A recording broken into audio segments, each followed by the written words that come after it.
Je tiens à commencer cet épisode en remerciant les Français parce que globalement, les réactions face à la défaite de l'équipe de France sont super positives. Les gens ont l'air dans l'ensemble d'être fiers du travail qu'a accompli l'équipe. Et ça fait quand même du bien de ne pas être systématiquement dans la critique. Et il est vrai que l'équipe a quand même réussi un exploit, c'est que même moi qui partais vraiment sans envie dans cette Coupe du Monde, ils ont réussi à m'accrocher. Il y a une très grosse différence par rapport à l'équipe de 2010 et rien que pour ça...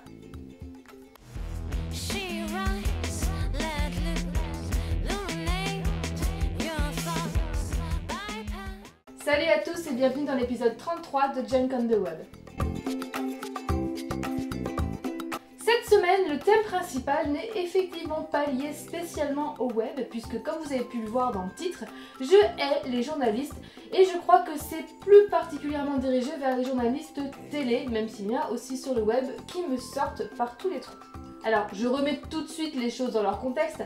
Évidemment, je ne hais pas tous les gens qui font le métier de journaliste, mais je parle vraiment de ceux qui sont les plus présents, ceux qui sont sur les plus gros médias. J'ose espérer qu'il y a encore des gens dans ce métier qui font les choses correctement, qui font leur boulot pour l'information et non pas pour le profit ou pour l'audience, etc. Alors, je vais vous expliquer exactement pourquoi j'ai ce dégoût de certaines personnes dans ce métier. Lorsqu'il y a un journaliste qui est pris en otage, ou des journalistes malheureusement puisque ça arrive beaucoup trop fréquemment, les gens de ce corps de métier expliquent que leur rôle, leur mission, c'est d'apporter l'information aux gens puisque c'est leur devoir, ils doivent informer la population sur ce qu'il passe dans le monde. On a donc l'impression que les journalistes font toujours ça par vocation dans ce but. Et aujourd'hui, je pense qu'il y a beaucoup de journalistes qui sont sur le devant de la scène et qui font tout sauf ça. Je vous donne quelques exemples concrets. Comment se fait-il que des gens qui arrivent quand même à travailler sur des médias qui ont de l'influence, qui normalement donc en ont un petit peu dans la caboche, se fassent encore avoir par les manipulations par exemple du Front National? Alors personnellement j'ai mis un petit peu de temps à comprendre ça, c'est vrai qu'il a fallu que je discute avec des gens qui avaient réfléchi à la question pour réaliser que c'était tout simplement dans le but que les médias et les journalistes en parlent, que ça soit sur tous les fronts, de manière à ce que sa fille puisse se désolidariser tranquillement et remonter sa popularité.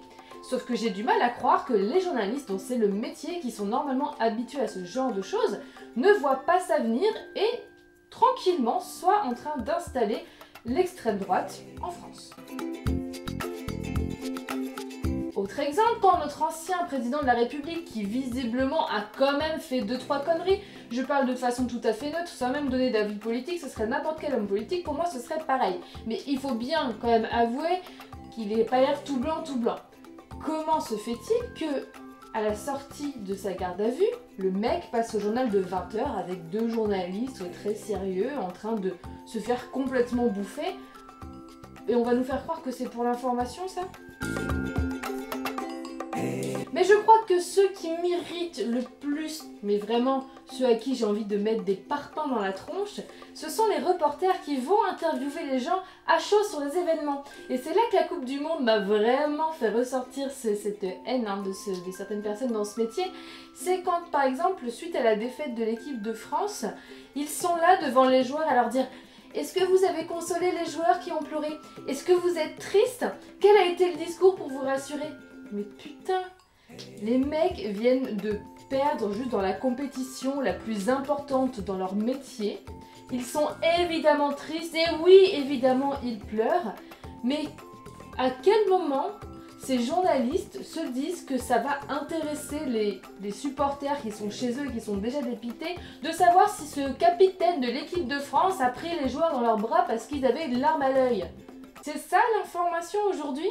Alors oui, ça m'énerve, comme vous pouvez le voir, c'est vraiment quelque chose qui m'agace. C'est la principale raison pour laquelle je ne regarde plus les informations à la télé depuis longtemps, parce que c'est, quelle que soit la chaîne, que ce soit les chaînes nationales ou publiques, ou que ce soit les chaînes spécialisées, c'est toujours, voilà, aller creuser, aller plus loin, aller tremper son sucre dans le sang, toujours plus proche de l'information, mais finalement... Voilà, on se rend compte que le but n'est pas d'informer la population, mais parce que déjà au niveau de ce qu'ils montrent, il y a quand même 2 poids 2 mesures, ils montrent bien ce qu'ils ont envie et non pas forcément tout ce qu'il se passe. Et il y a aussi ce côté voyeuriste. Alors c'est vrai qu'aujourd'hui on est une société de voyeurs, il n'y a qu'à voir les émissions de télé-réalité, sauf que là pour le coup, c'est pas de la mise en scène, c'est de la réalité et je crois qu'au bout d'un moment, il faudrait vraiment retourner à l'information et laisser les gens décider de ce qui est important ou pas, au lieu que ce soit le fric. Première image de la semaine, pour détendre un petit peu l'atmosphère, on va partir sur du cute. Et pour moi, c'est l'image la plus mignonne de toute la semaine. C'est ce joli portrait de famille entre une maman guépard et son petit. Mais regardez-moi la tête de ce petit.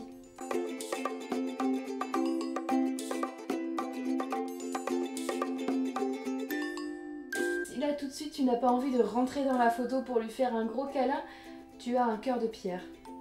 Deuxième image de la semaine, il s'agit d'un t-shirt que je vois tourner sur le web déjà depuis un petit moment et il est ressorti cette semaine, donc je pense à vous en parler. Il s'agit de ce t-shirt. Alors bien évidemment que c'est fait exprès, à aucun moment le mec qui a créé le t-shirt a confondu le groupe Hanson avec Nirvana, mais en tant que fan de Hanson, je peux vous le dire, le coup des 3 blonds avec les cheveux longs, je pense que depuis que je suis fan, j'ai dû entendre le rapprochement avec Nirvana à peu près 2457 fois, environ. Du coup, je vous avoue que quand l'image est postée sur les réseaux sociaux et qu'il y a des gens qui disent « Oh non, ils ont confondu, trop la honte !» j'ai un peu de peine pour ces gens-là parce que penser une seule seconde que ça n'a pas été fait volontairement... Quoi qu'il en soit, si vous savez où trouver ce t-shirt, s'il vous plaît, dites-le moi parce qu'il faut absolument qu'il rejoigne mon placard. Troisième image de la semaine, il s'agit d'une vidéo qui m'a vraiment beaucoup amusée. C'est un homme qui arrive à mettre son pantalon sans les mains, et autant vous dire que c'est pas le pantalon le plus large du monde, avec The Final Countdown en bande son, c'est absolument fabuleux. Je vous laisse regarder ça, ça se passe juste ici, mais s'il vous plaît, si vous êtes une fille, parce que je pense que c'est plutôt le genre de choses qui doit arriver avec des filles, et que vous aussi en regardant cette vidéo vous vous dites ça m'est déjà arrivé, même avec les mains, de me retrouver dans ce genre de situation avec un pantalon un peu petit, dites-le moi, je me sentirais moins seule. Cette semaine, Deltoon me demande quelles ont été mes études et quel est mon travail actuellement.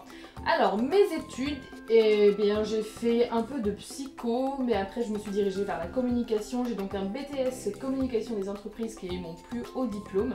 J'ai commencé à travailler dès 18 ans, donc j'ai pas fait d'études en parallèle pendant très longtemps.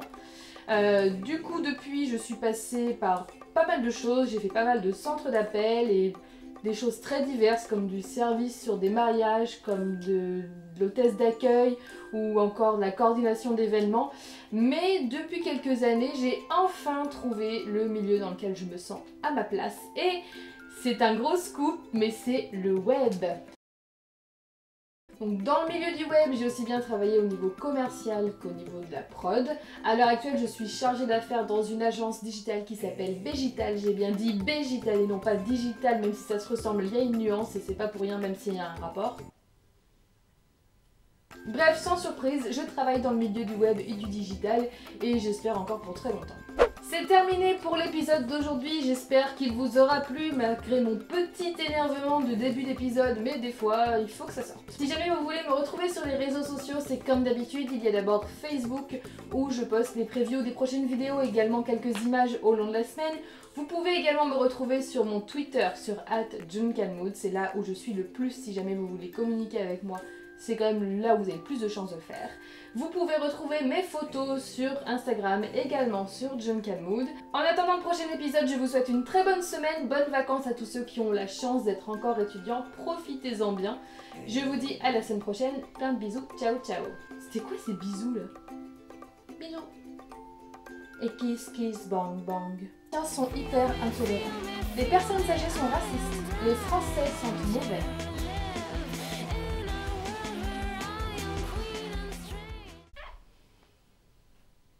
Bonjour.